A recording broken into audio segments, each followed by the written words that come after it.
Welcome back, folks. Welcome to another review from MBE. Joined as always with John C. Walsh, and we are going to continue. I don't know what I'm doing there. I'm doing it someone off camera. How you doing? We're going to continue our adventures, John, in Scam 1992, the Harshad Mehta story. We've already covered episode 1, season 1. Thoroughly enjoyed it. We're moving now on to episode 2, Cobra Killer.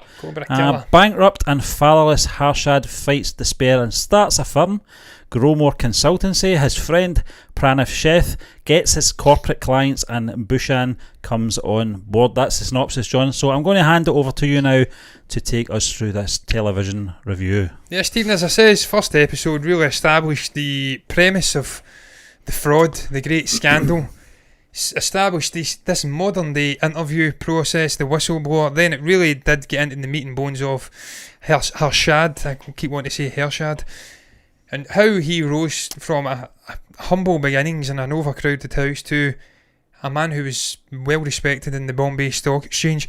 This really continues it on. It was a cliffhanger end to the first episode. The markets had crashed, everyone was in despair, crying. He was in shock, he just bought a car, probably had to sell it. Yeah. And this just takes it right on. It doesn't take it immediately on right after the events of the first episode. A little bit of time has transpired. His trading account has been suspended. Yeah. They're falling in hard times. The younger brothers want to move off to Sri Lanka for a job opportunity. His wife's really holding the fort together. She's bringing in, I think, 1,000 rupees or something. Yeah. He's not having that. He's really down. Meanwhile, Mehta's want to open up his trading account again, but he's not allowed to because he owes a debt of, I think it's suspended, 7 or 9 lakhs, and he's only something paid back like 3, and they owe 4. And this guy, this main broker, is not having it. He's not allowing him. So it was a really quick pace start to this episode. It didn't really drop the ball. It wasn't slow and mundane. It got right into the action. These guys are down on their luck. But you know that Harshad's going to have a plan, and he certainly does have a plan. I'm glad, John, the way they handled the second episode. It wasn't all doom and gloom at the start. It has to pick up, obviously, where it left off in episode 1. But what I liked about this was we actually got to see the other side of the father. Yeah. He was more in there for comedic levity for the first episode, I felt. And this one, you actually see his position in the family and what he'll do to support his sons as well. You see the gold scene, selling off his property. Yeah, and it was very honourable. But there's also a excellent sequence later on in the episode between obviously the father and son, which obviously has tragic consequences. Very emotional. But it was a good way to pick up from the last episode, John. I did say in episode 1 that I could not wait to see what happened next. And we didn't have long to wait to see the sort of effects that the market crash had on the family. The younger brother, he's resigned himself to moving off to Sri Lanka for a job. His wife's very supportive. She can see that he doesn't really want to take the job. Yeah. He feels he has to obviously support the family. She's tried to say, it's okay, I'm earning this amount, it will be fine, etc. Very supportive. But it was a good episode, John. I know we'll get into it more in depth, but it was a good way to start episode 2. It was. It's just continuing on this guy's journey, his metaphoric rise to the top where he is in a position to perform a huge scandal. I'm combining the two and saying scran. But Stephen, obviously you're right, he has a conversation late on at night. Things are not going his way. He can't open up the trading account, he can't get back into earning these spondulics, as we like to call it, money as everyone else likes to call it. And he's up late, he's got a bout of insomnia, he's at the window, his old father comes in and they're speaking. It's a really great conversation between the two. There's back and forth pearls of wisdom. The father's dropping pearls and Harshad's dropping pearls as well. I think he says, don't lie to the night because the night holds all of your secrets. Yeah. And he says, I didn't know you were a poet or something like that. It was a really profound conversation between the father and the son. Incidentally, both barefoot, and someone who likes to wear shoes continuously, that's a real cultural difference between us and India. I tell you that. The Indians love being barefoot in their house. We are just strange beasts over here. I've got a daughter like that. Look, Steve, I don't mind it. But I draw the line when you go into wet grass. That's just wrong on so many levels. But yeah, it was a great conversation, and of course it's profound on another level because he goes to his bed And then obviously his old father passes away. And I'm going to bring the guy's name up because, again, he's a brilliant little actor. I really enjoyed him in this. Ramakant Daima was great. Shan Tilal Mehta. But it was a way that Harshad just sort of says it's better. It's for the best that he's passed away. He passed away in his sleep. Yeah. Now he's not really worrying. I think his brother says it's you he's always worried about, and he says he's better off away. So they didn't linger on it too long, and that's good. No, it was a profound moment. It was emotional for the characters, but they move on very quickly. Yeah, that's good. It's a terrible thing to say, John, but the father served his purpose in episode 1 and 2. But it was good to see.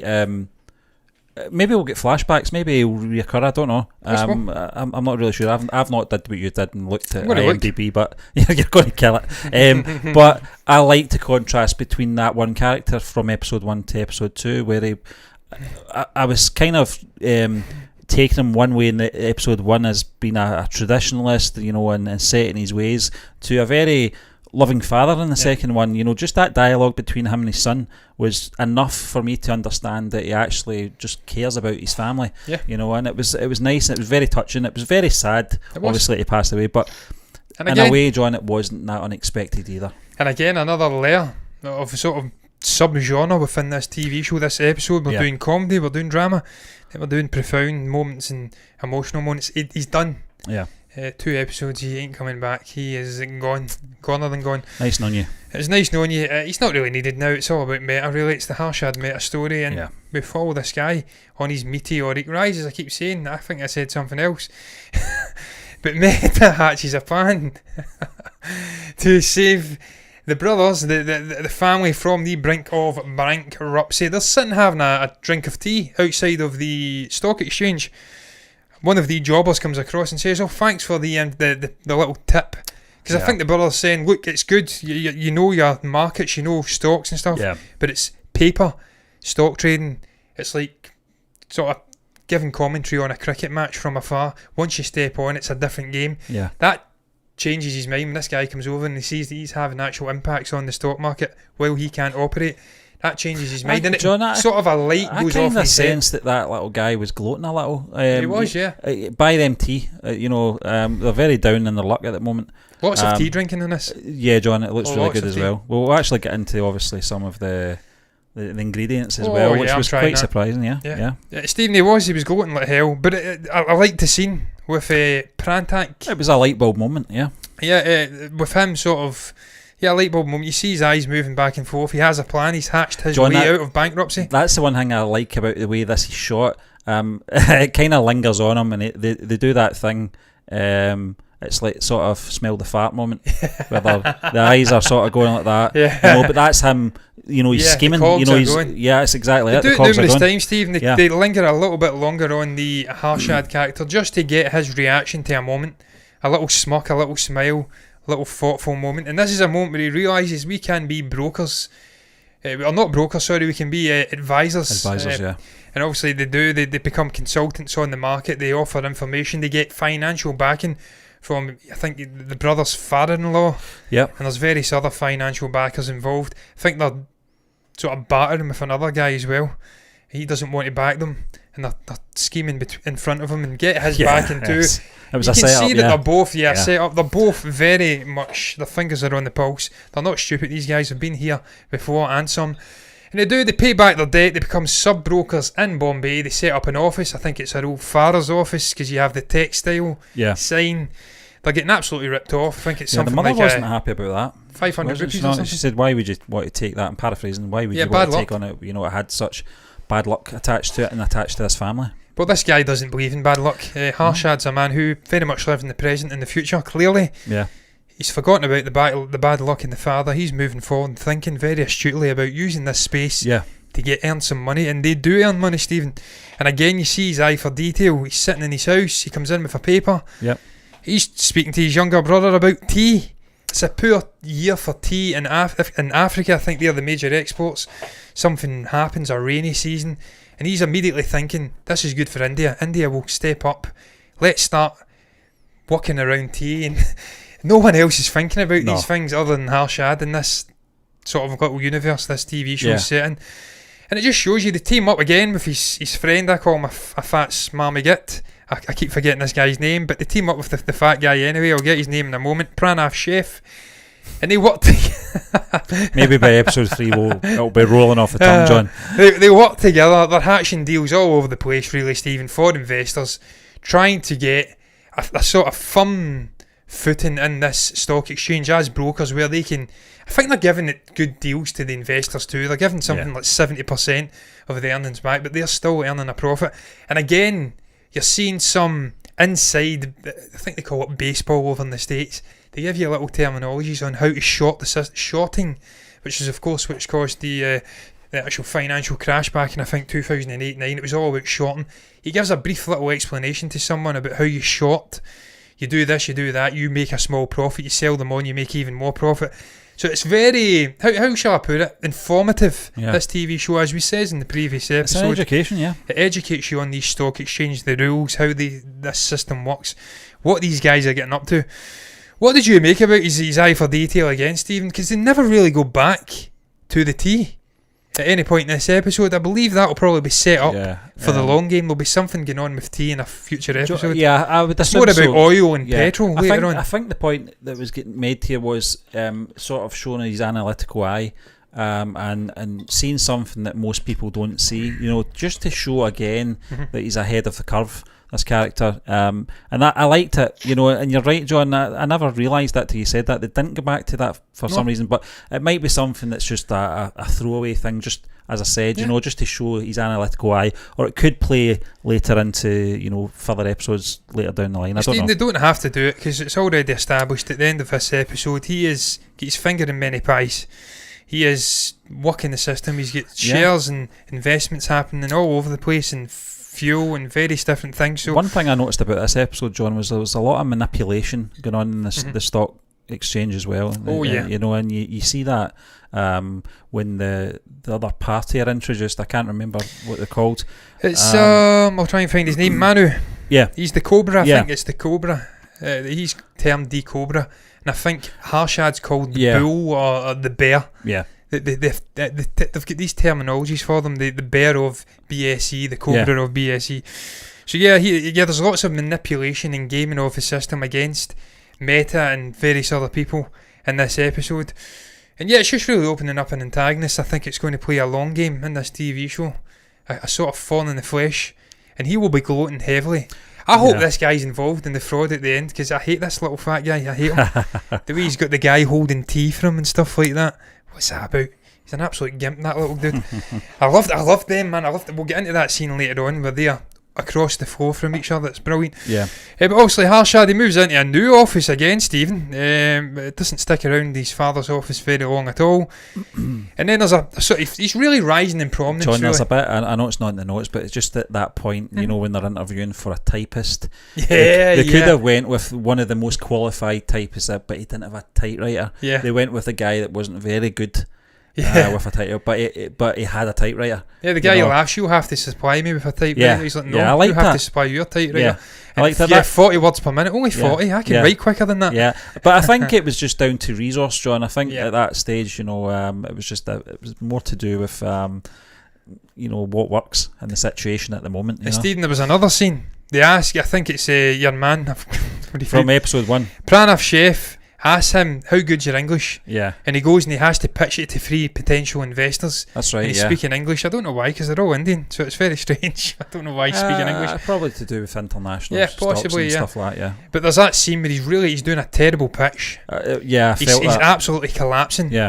And your man comes over and helps him out, bails him out, brings women in, and they're like, no. Well, John, we were talking about this in episode 1 about him being the family man, and this was an important scene to show that he wasn't as ruthless as he can be, and as much as a scoundrel as I think he's going to become. He's very much for his family, and I think he gets that from his father. Yeah, absolutely, Stephen. That's that core sort of emotional thing protruding out also from his father, as you did say. Manu's brought in at this point, and the actual fact the Prime Minister dies, Indira Gandhi dies, and I love that in this episode. Little flickers of real life footage coming in, news and stuff like that. That reminded me of the scene in The Irishman when JFK was assassinated. You throw those bits in. I know this is obviously based on a true story anyway, but when you throw actual real life events in there, it just adds to the authenticity of the production as well. And obviously it's a big moment, the death of the Prime Minister.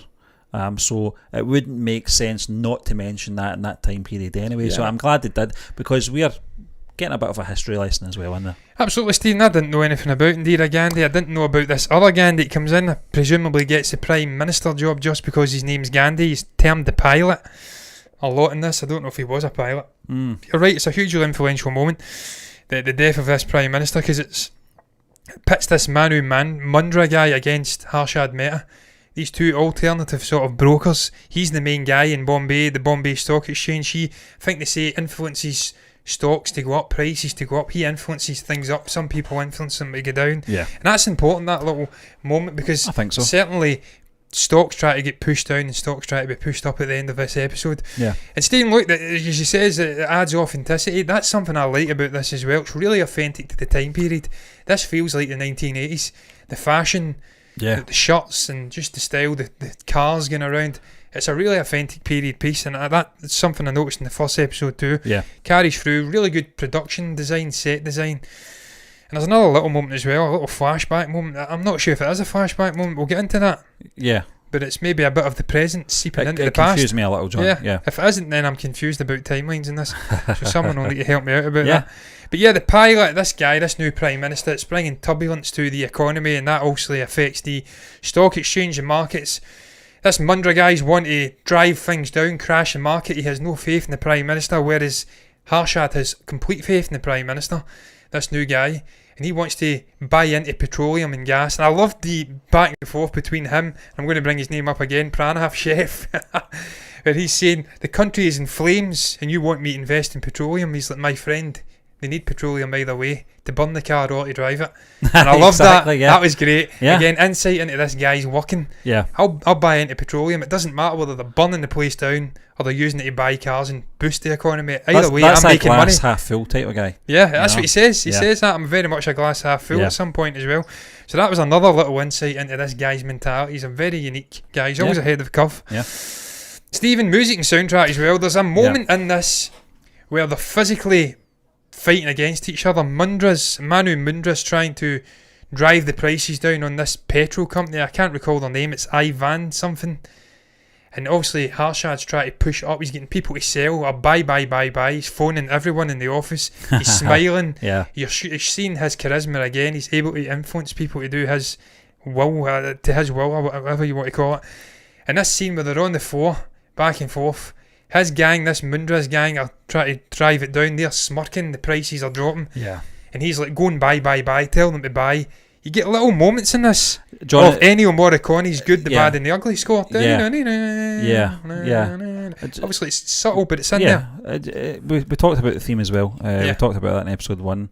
It's going to be a tune, I think. It's going to be really stuck in my head by the time we've finished this journey. It's just a very catchy tune, and the title credits as well are fantastic. I just like the way they flow and the graphics and stuff like that. But yeah, I mean, I'm pretty sure, John, we will get more. We'll get more music in this as every episode we watch. I liked it. I also liked the way they introduced Manu's Lot as well, because there had to be a point at some point in this environment where we get the antagonists of the story, if you like. We didn't get that obviously in episode 1, and you can understand why. It was all about building the characters up and where everyone sort of sits in the story. They came in at a good time, I felt, because Harshad's obviously he's on the up. So it's time to get the people in that he's going to have to. The adversity, the adversity, and I liked him. The goons were a bit 2D for me. Yeah, it was a bit 2D, but the actual character, is it Manu, isn't it? I'm saying it right. There's something about him I like, and his use of a certain word. Mother effer. Yeah, obviously he's on the phone. That scene where Harshad successfully sells or buys all of the stock, and the petrol draws the price up, I believe. Or down, I don't know how it works even now. I'm not sure how it works, but he wins. And this Manu Mundra guy is very unhappy. He's got his 3 goons lined up in front of him, and they say, and he's asking them who's responsible, and they finally spit out that Harshad Mehta guy is looking way too happy, and he says, I'm going to break this guy. I can't recall his exact words, but he essentially says he's going to end him. And obviously there's scheming and stuff like that going on in this episode, that they're trying to destroy his reputation and stuff like that. Stephen, the pacing of the story though, there's jumps in years and time. I've asked here, do you like the way it ebbs and flows, the time and stuff like that, back and forth? And do you think the extended sort of focus on Mehta is a good thing for this episode, for this TV show in general? I presume it's going to continue like this. They're not really going back to the present 1992 time that much. There's one time it happens. There isn't. It confused me, John. We'll talk about that in a little moment, but I'll answer your first question. The fact that it's his story kind of gives it away that it's going to be from his perspective. In a way, if you're trying to be a neutral in this sort of scenario, it's very hard because you're only seeing it from his sort of storytelling. Well, I'm saying his storytelling. I'm assuming it's the chap kind of given as a sort of bullet point of his sort of rise, memoirs, to obviously his rise and I assume his fall. But I think we're just going to have to accept that. That's the way it is. That's the way. I don't mind it. Well, it's obviously based on the book as well, John. So I don't mind that at all. But there is going to be moments where you're going to say, "Is that really the way it happened? You know, is that this scene really the way it played out, or is this just the way he's telling it?" You're always going to get that, but it's not really going to bother me that much, to be honest with you. No, Stephen, look, these guys are very interesting. As I did say, it's the same Wolf of Wall Street. This guy's colourful. You're meant to hate this guy. He's meant to be dislikable. But I can't hate him. Yeah, that's a good example, he's living a great life. He's getting tore into everything. And that's fair enough. The scene that we're talking about, John, is obviously the sort of present day one blending. Well, we're assuming it's blending into the sort of past. Because the reporters are up the stairs. It seems to be the same building. Yeah. You know? Yeah, but I don't know. The little whistleblower runs out into the cab. Yeah. And it's Shucheta Dalal, played by Shreya Danwanfari. Yeah. Danwanfari.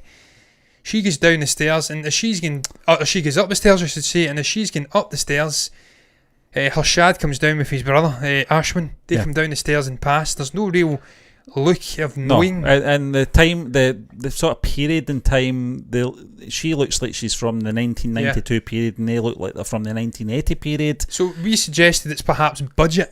Maybe the budget wasn't there to make them ghost in or something, or put an effect, and you're just meant to know from the differences in maybe fashion. Maybe up that's totally wrong. It may be completely wrong. It may be the same time period. Maybe a completely different character.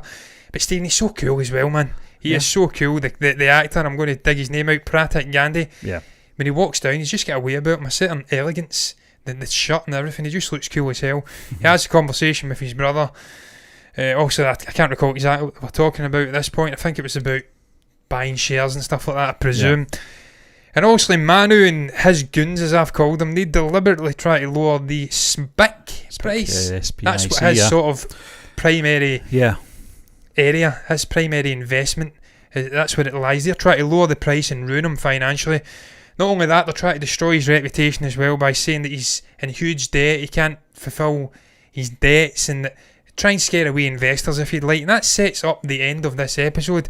And the ingenious way that he turns the tables, I've says, on the Manu Mundra character, by getting ahead of the game. He's got little moles in and around, reporters coming to him and giving him tips on what's going to happen. He goes and pays all of his debts off in advance. The dog's absolutely destroyed us here. Wow, Harley. He pays the debt off in advance, and then he lets everyone know that he's paid the debt off in advance by giving them free tea as a celebrating moment. And Stephen, before that, the scene we were talking about, the guy speaking, there's no need for this. I don't know why it was in this episode. The tea moment where the little boy brings the tea and he says, "That's terrible tea. Yeah. Who have you got making tea in there?" And he gives him a list of how to make tea. He's putting cardamom in it, I think. Yeah. I think there's cloves. Cloves, yeah. There's a couple of other things. You boil the water with it, then you boil the tea. I thought, man, I'm making tea like that. So it didn't need to be in the episode, but it's got me switched on to making tea. Perhaps it's just to show that he knows how to make tea. I don't. Yeah, it wasn't necessary. Lots of tea. Stephen, tea in this is like fags, cigarettes, and whiskey in Peaky Blinders. There's never a scene without one or the other. Yeah. Kelly Murphy's always smoking a cigarette. And Peaky Blinders, he's always drinking a cup of tea. The paying off the debts, but I thought was a masterstroke from the character. It kind of showed, the lengths he'll go to protect his reputation, and obviously his, I would say his firm's reputation at this point. Yeah. And It's sending them a message as well that he'll not be stopped with the sort of petty mind games that they're trying to play. He's having a riot down here, John, but you know what I mean? It's just that sending that message out to, what's the chap's name again? Manu? Manu. Yeah. Yes, and Steve, we didn't even, my dog's killing us here, do apologise. We didn't even speak about Gromo, the actual name of the broker company. And the sort of English names always work better. Well, there was that little scene, wasn't there, about the English... They sound more sophisticated. Yeah, I can't remember, paraphrasing. I think one company changed its name. At that. Yeah, and the prices went up. So that was another little moment. But yeah, they try to ruin him. He's well ahead of the game though, and it doesn't work out at all. And that's really where this episode ends, Stephen. It ends with him on the ascendancy, but the Mundra character looking from afar and saying, this guy's going to end up naked at some point. It was exactly. It was very important that they ended this episode on a high, because the last episode was such a downer. I don't know how I'd have responded if it was another sort of setback for the brothers, but I'm glad it ended the way it did, because I can't wait to obviously watch the next episode. Stephen, I think the only way is up for the character now before he eventually takes an absolute pitfall down into scandal and stuff. But it's interesting to see how it's going to unfold, John. You know, you're seeing this sort of what's it called? The sort of the rise of this character, and you know, it's going to be very interesting to see the fall as well. Yes, it is. Stephen, standout performance before we round up with overall I think Harley in this episode. Harley in this episode has been the absolute key performer. There he is. What a dog you are, Harley, but you're killing our vibe in this review. Standout performer again for me, Pratik Gandhi in this by far. Really, really, really good. He's got some key moments in there, emotive moments with his father, moments of sort of just charisma, just sheer and utter charisma, smiling, bending people to his will. There's some great moments in here starring Pratik. I'm scared the dog's going over at the camera. He's going to knock it over again. Cut us off last week. Cut us off and we'll be freeze framed. Yeah. So for me, Pratik Gandhi by far was a standout performer. I don't know if you have a differing opinion. Satish Kaushik, I think his name is. He's absolutely right, who played Manu, John. The scenes he was in, I liked this character just for what he is. He's an absolute shit at this point. It's going to be very interesting to see how this character plays out in this story, because he's the sort of opposite of the sort of protagonist of the story. He's the antagonist, so it's going to be interesting to see how far he can go as well to obviously succeed, you know, and obviously put your main man Harshad and you know, put him back in his box. Isn't it funny though, Steve, that this guy the whole TV show is based on supposed to be the antagonist, and we're having to create antagonists for the antagonist? That's what we're talking about. It's the perspective of the story. It's his story, so it's going to be a bit one-sided. Absolutely. Stephen, overall thoughts on this episode, general vibe of the show and where the story's progressing. Are you happy? I loved this episode. I probably liked this more than the first episode. The first episode was setting up the characters, where they're going in this TV show, the premise. You could get right into it here. It ended on a cliffhanger. We set it up right away. He's down, he comes back up, he loses his father. Everything's going on in this. It was a really good episode. It flowed well. Again, structurally really cool. Visually, set design, brilliant. I love the performances. Vibe, I'm happy with the way it's going. I'm happy mostly with the pacing as well. We're not going too deep into this right now, because my fear was, with this kind of subject, stretching over 10 episodes might have been a stretch, but so far the pacing of it has been very important. I think we're not getting too much, we're just getting enough, and it's leaving us wanting more. And we're covering a huge amount of time as well, Stephen. We've jumped from 78 to 84, but there's still another 8 years to go, so we've got a long bit of storytelling. John, I'm very interested to see that this is billed as season 1. Is it going to continue then? Yeah, very interesting. It's very interesting. So we might not see the fall in this season. Yeah, we might. And that'd be great, because I love this guy, Stephen. As I says, I love this Harshad guy. You're meant to hate him, but I love him. He's got a way about him. He's a likeable guy. And that quote at the end of this episode, I'll say it again, is absolutely brilliant. The poor can now get some respite. The rich mother effers won't sleep tonight. That speaks so much about this guy. He's meant to be a wronging. He's meant to be a fraudster, but he's a sort of Robin Hood guy. He's not really. He's not. He's just doing it for himself. But I liked it, man. I loved the episode. Great start to this season, this show in general. I'm really, really enjoying it. I'm going to be glued to it. John, this is going to actually take us right up to the new year, if my calculations Stephen, are we'll need correct. to slip a Kaif in there as well, though. Someone's told us yeah. how to watch Kaif. We may need to put Kaif in on another day instead of movie news. There's no movie news anyway, because I want to see that Kaif film. But look, desperate to see it. Absolutely, that's going to round up our review of the second episode, Cobra Kills. Yep. Cobra Kills. What was your thoughts on Scam 1992 as a whole? What was your thoughts on this episode in a sort of singular way? English is not my forte tonight, sadly. You can share below what your thoughts are. Some people don't even know I'm speaking English. I could be speaking German. I could be speaking Norwegian, guys. Doesn't matter. But look, you can share your thoughts down below about this episode, about the show in general. You can also like the video if you've enjoyed it. And subscribe to the channel. The battery's exhausted. You will see that if you're enjoying the content. But look, until then, I'm going to bid you farewell by putting up this graphic because I'll cover up the shit battery exhausted. Bye-bye. Bye-bye, guys.